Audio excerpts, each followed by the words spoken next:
Hey guys, BuckskinDave here. Well, I got my couple of, well, not real quick, but quick offhand shots out of the way. I like offhand shots, but it's good to practice.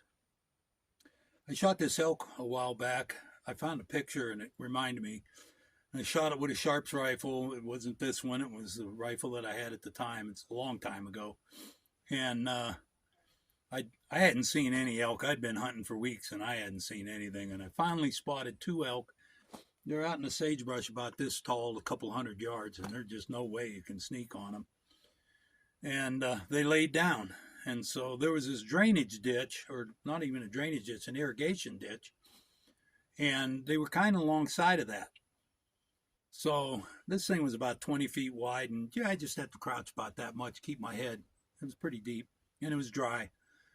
So I jumped down in there and I start sneaking up on these elk. Well, after, sneaking for quite a while, I knew it was a couple 100 yards or at least 150 yards. I was kind of getting a little impatient, like, where they at, And so I went to peek up above there was a little spot there where I could get up and peek. And I jumped up to peek, and here they were standing up looking at me. I just luckily planned it out just right. So I had to take a quick offhand shot. It was about 25, 30 yards maybe. And I got the elk. And but it was like quick. And like if I would have dinked around too much, they would have took off. So anyway, that's why I like to practice a few. It just keeps my muscles in tune, holding the rifle steady. Anyway, I got some chores to do. I'm going to go run a patch through this rifle and go from there. So why don't you grab a cup of coffee and hang with me today? Well, let's start in the shot.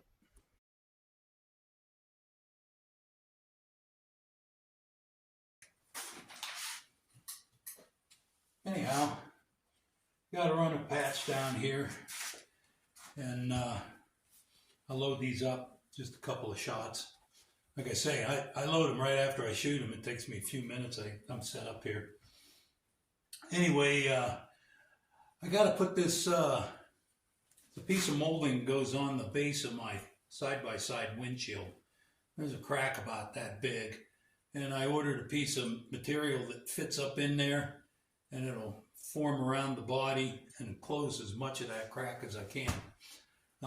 That's what I call a small job. So I'm going to try to get that done and then on to something else. Stick with me. We're going to have a blast. Got a little job I got to do today. Well, I don't got to do it today, but this is what I call an in-between job.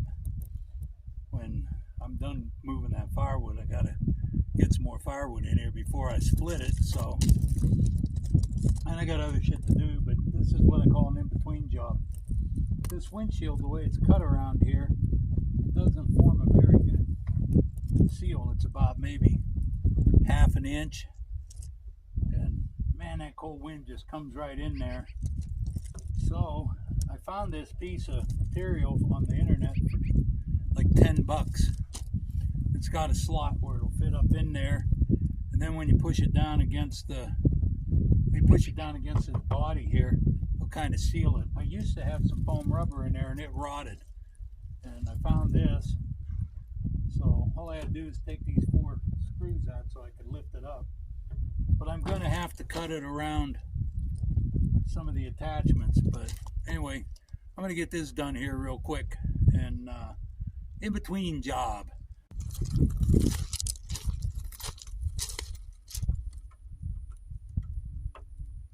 There we go.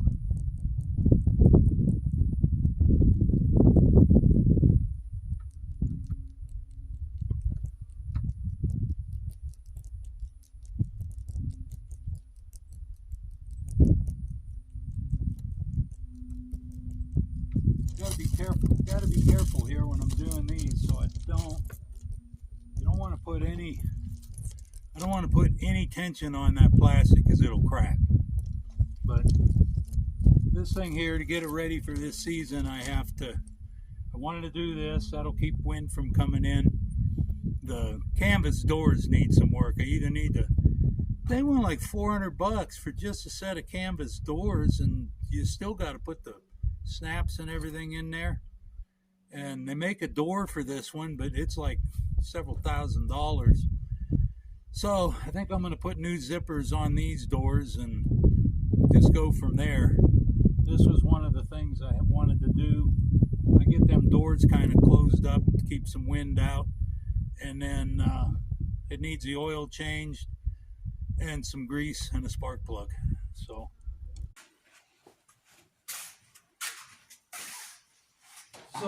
one of the things I want to get accomplished today, seeing as how I'm going to be hunting here, weather's really cooling off next week and towards the end of this week here, and next week we're supposed to huck it out of the 60s during the day, which is still quite warm for September here, but it's not bad. A guy can hunt in it. So what I want to do, I made for my gemmer, I made a bullet, kind of a belt loop thing here for bullets, for like 2 extra rounds, maybe 3 extra rounds. And I made it out of this buffalo hide, and I thought I had a little bit left. I'm gonna go up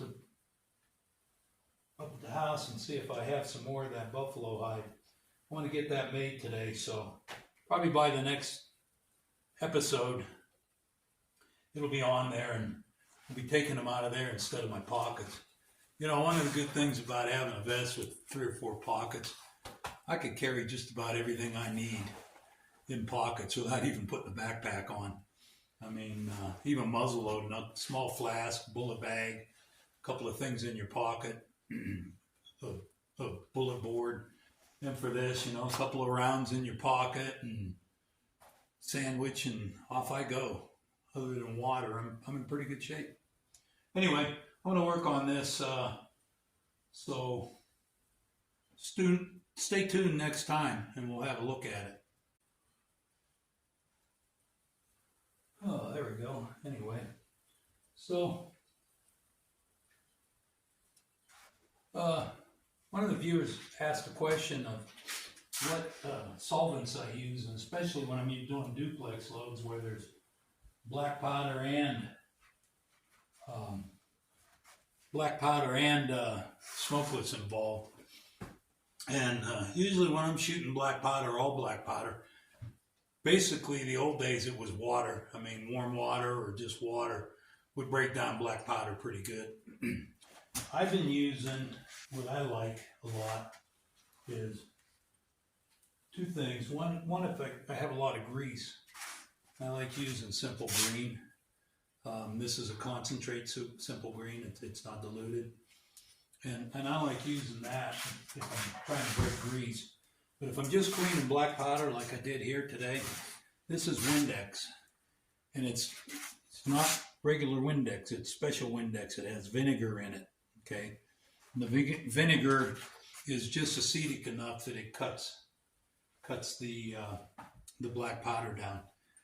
I don't really, there's so little smokeless in there, I don't really worry about the smokeless. It seems like this cleans it, does the job. I usually wet it down real good, wipe it down, and soak the barrel real good with the patch, and then I'll run a brush up and down it. Then I'll soak another patch and I'll clean it after running the brush, and then a dry patch. And then there's all kinds of things you can put in black powder, oil-wise. One of these natural oils is this ballistol, however you want to pronounce it. It's a natural oil. I believe it's some kind of fish thing. No carcinogens, biodegradable, the whole shot. It works great for muzzle loaders. To me, it's kind of like the old sperm whale oil of the past, which everybody liked for oiling their machines. Anyway, I don't know whether it is or not, but it's a good one for muzzle loaders, and it's not a bad one to lubricate your sharps or your falling block or whatever you have. Another oil that I really, really like is this Break Free, and I've used this one here. As you can see, it's pretty tuckered out. I bought this, and then I buy by the gallons, and I just fill this up. And it's a It's probably a synthetic oil, probably hard on the environment, probably all that stuff. But it's a good oil, and I like it. It coats metal, it soaks into the metal, into the pores, and keeps it from rusting. So I'll either use, like I say, your muzzle loader this, and for my black powder cartridge, I'll use this. I'll run it down the bore, and then I'll get that oil soaked patch after I run it down the bore, and I'll wipe the whole rifle down, the stock, the wood, and everything with this or this. Both, I like them both. So anyway, that's all I got for you today. I'm hoping you have a great day. Thanks for stopping in for a cup, and we'll see you next time. Bye-bye.